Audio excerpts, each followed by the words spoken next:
Qui était Julius Nyerere? Il était instituteur, devenu président.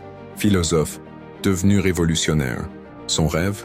Une Afrique unie, éduquée, libre et digne. Voici l'histoire inspirante de Julius Nyerere, le père de la nation tanzanienne. Une enfance modeste, un esprit brillant. Né en 1922 dans un petit village de Tanganyika, aujourd'hui la Tanzanie. Julius Nyerere est le fils d'un chef de tribu. Très jeune, il développe une soif inépuisable de savoir. Il marche des kilomètres pour aller à l'école, puis obtient une bourse pour l'université de Makerere en Ouganda, et enfin pour l'université d'Édimbourg en Écosse. C'est là qu'il découvre les idées de justice sociale, de non-violence et de socialisme humain.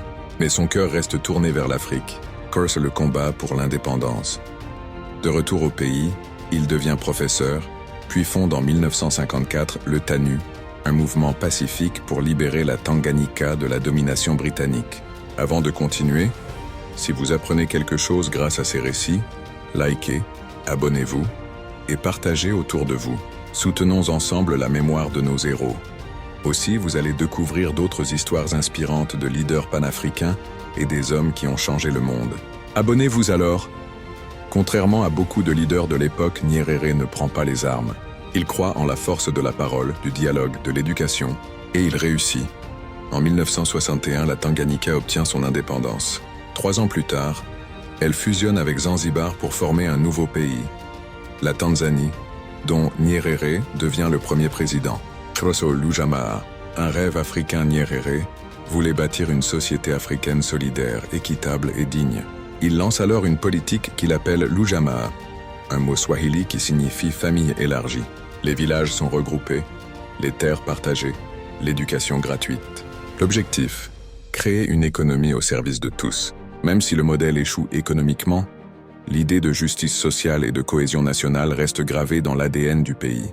Chaos unificateur de l'Afrique panafricaniste convaincu, Nyerere soutient les luttes de libération en Afrique australe, de l'Afrique du Sud à l'Angola. Il appelle à une Afrique unie, à une décolonisation totale et à une indépendance véritable, mentale, économique et culturelle. 2 géants du panafricanisme, Nyerere et Nkrumah.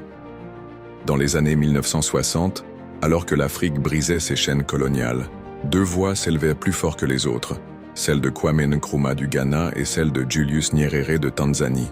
Ils ne dirigeaient pas seulement des nations, ils rêvaient d'unir tout un continent. Des alliés idéologiques. Tous 2 étaient panafricanistes convaincus. Ils pensaient que l'Afrique ne serait véritablement libre que lorsqu'elle serait unie, politiquement et économiquement. Nkrumah disait « Unis, nous sommes puissants, divisés, nous sommes faibles ». Nyerere lui répondait « L'unité africaine n'est pas une option, c'est une nécessité ».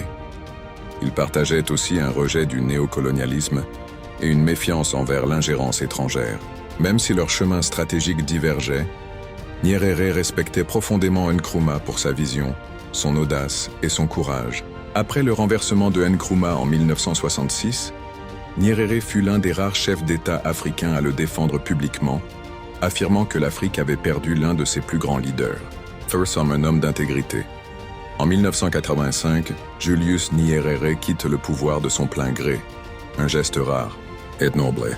Sur le continent, il meurt en 1999, mais son héritage demeure. Un homme simple, intègre, visionnaire, fidèle à ses valeurs. Citation de Nyerere. L'objectif de l'éducation est de former une personne capable de servir la société, pas de s'enrichir aux dépens des autres. Repose en paix, Mwalimu.